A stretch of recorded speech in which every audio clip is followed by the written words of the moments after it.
Hello मित्रों, good morning, जय श्री कृष्ण, जय माताजी। केम छे मित्रों? तमे बधा मजामां ज छो अने हुं पण मजामां ज छुं। तो सवार-सवारमां आपणे गया वाડીए आटो मारवा, कारण के 2-3 दिवस पहेला वरसाद हतो એટલે કીધું વાડીએ આટો મારી આવી મગફળીને કેમ છે, વાવી પડે એમ છે કે નહીં। તો હજી તો થોડો ગારો છે, તો આવી જ મસ્ત કંઈક આપણી થઈ ગઈ છે મગફળી। જો આવી જ મસ્તની છે આપણી મગફળી।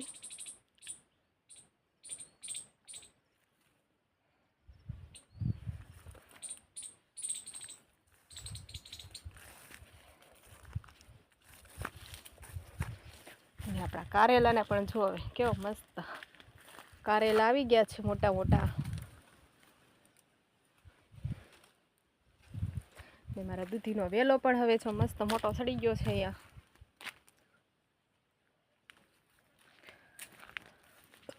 અને ગલકાને પણ મસ્ત મજાના ફૂલ આવી ગયા છે, કારણ કે હમણાં દેશમાં તો શાકભાજીનો એટલો વધારો થઈ ગયો છે કે ન પૂછો વાત। અને આવા જ કંઈક મસ્ત થઈ ગયા છે મારા મોટા બાપુજીને એના એડાને પણ મસ્ત લૂમું આવી ગઈ છે એડાની।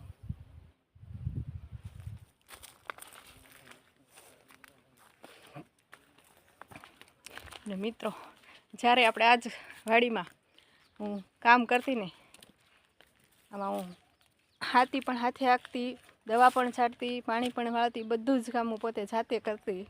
અને ત્યારે જે કામ કરતા ને ત્યારે ખાવાનું પણ ભૂલાઈ જતું, એટલો કામ કરવાનો ઉમંગ હતો કે ક્યારે બપોર થઈ જાય એ નહોતી ખબર રહેતી, અને ક્યારે હુવાની નીંદર પણ નહોતી આવતી, એટલું કામ હતું જેથી કામ કરતી ને ત્યારે। નીંદર એ કોઈ દિવસ ન આવે કામ કરતા હોય ત્યારે। તો રાત પાળે પાવર પણ હતો, તો ઘણીવાર રાતે પણ પાવર હોય તો રાતે પણ હું અહીં પાણી વાળતી। અને જમવાનું તો કયો ટાઈમ હોય એનું કંઈ નક્કી જ ન રહેતું, કારણ કે પાવર હોય એટલે પાવરના ઉતાવળમાં જમવાનું પણ ભૂલી જતા। એવું કામ હું પોતે આ ખેતરમાં કરેલું છે મેં।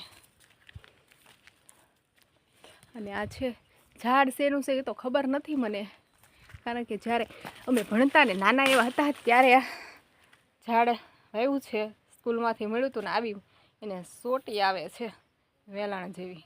હવે આ શેનું ઝાડ છે તમને કોઈને ખબર હોય તો કોમેન્ટમાં જણાવજો, મને તો ખબર નથી। તો આવું જ મસ્ત જોઈએ ને ઓલું આવી ગયું છે હોટિયું, આવી મસ્ત મસ્ત એને કંઈક વેલાણ જેવી હોટી આવતી હોય છે।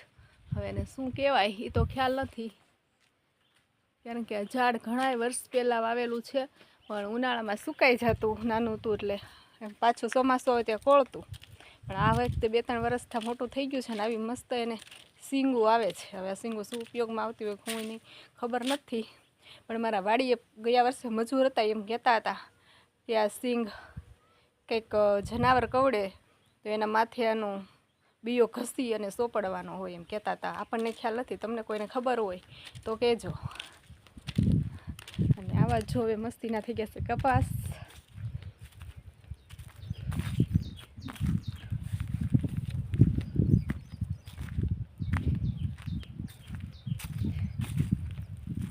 આવો મસ્ત છે આજનો વાડીનો નજારો, થોડું થોડું વાદળછાયું વાતાવરણ છે અને થોડો થોડો તડકો છે, એવું મસ્ત વાતાવરણ છે।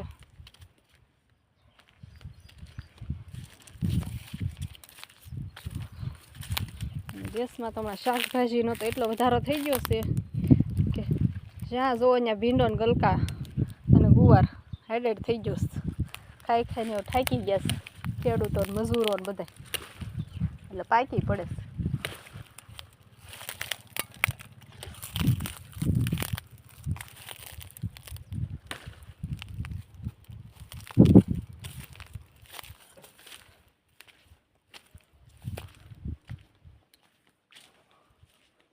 વાડીમાં કોઈક આવ્યું છે, જોઈ કોણ આવ્યું છે।